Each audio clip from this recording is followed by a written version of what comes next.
Now I'll show you how to put an image into another photograph. And what we're going to use is called a layer mask tool to make it look like the image was already in there. So we used the hot air balloons when we looked at the video on how to fill with content aware. Next, we're going to put this jet into the area and we're going to make it look like it fits and belongs in there. So the first thing I need to do is I need to select the jet area so I can mask off all the area that's around the outside.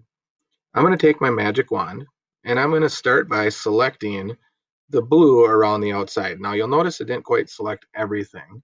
So what I may need to do is increase my tolerance up at the top. That way it'll select more. But now you'll notice it selects too much.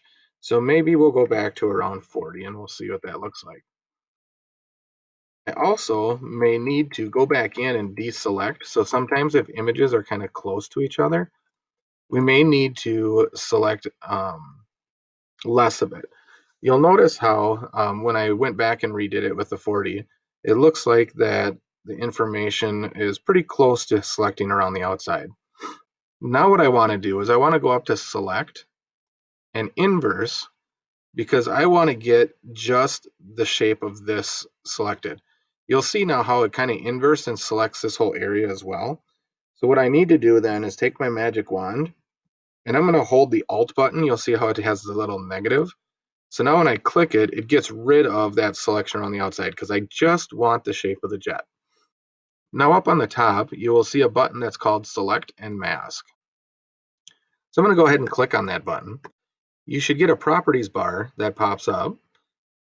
First thing we need to do is increase the transparency. You'll notice that the sky around the jet is starting to fade. So I want to increase my transparency to 100% because I want to block off all of that area. Now I'm going to show you what it looks like if I zoom in to the edge of the jet. Notice how the edges are kind of a hard edge. I want to soften those edges up around the jet to make it look like it fits into the image.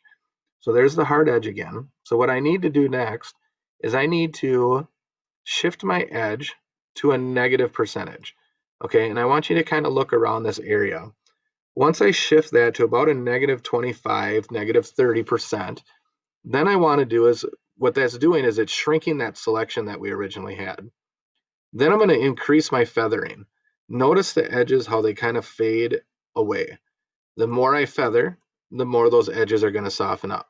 Now, I found that anywhere around 4 to 5 pixels is probably a good way to, or a good setting to feather the edges. Once I get that set, the last thing I need to do is I need to make sure I change my output settings. So you'll notice I clicked on the arrow down. Output settings, I need to change my output to a layer mask. Okay, I don't want to just output it to the default selection. I want to make sure that this is layer mask. And I'm going to go ahead and click OK. Now when I go back to my image, we'll zoom out just a little bit. You can see how the edges are kind of soft and faded on the jet. If I was to zoom into the hot air balloons that are a part of the original image, you'll notice how those areas are kind of soft and fuzzy as well. So I want to make sure that any image that I put into it, that I do the same thing. Now, right now, you could keep the jet that size if you wanted to because it looks like it's coming up closer at you. Or on the right-hand side here, you'll notice that mask that's blocking out everything but the jet. And that chain link is still linked together. We want to keep that linked because now when I go to edit and free transform, it will shrink the layer mask and your image all together. So I can shrink that to kind of get it to fit to about the size that I wanted in my area. The last thing we want to check is to make sure that the lighting and everything kind of matches with the area.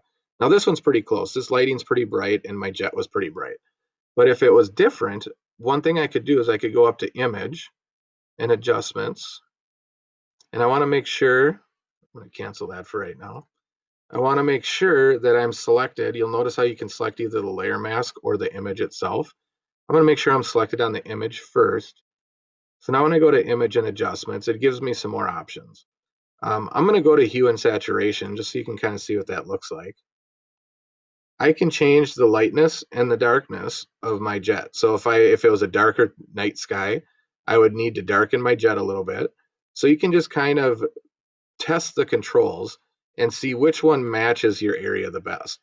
Another fun thing that you can do with hue and saturation is you can turn things to black and white, or you can intensify the colors on them. Also, I can give hints of different colors. So maybe there's a sunset going off in the background. So you can kind of hint that color into the jet by changing your hue and saturation to make it look like it's part of that sunset. So those are some other things that you can do to modify your image to make sure that it fits. So that is using the select and mask tool to mask off the area. So instead of just erasing it, we are masking the area so that way the edges of the plane are a soft, smoother edge and it's not that hard edge, and it makes it look like the plane belongs in the image.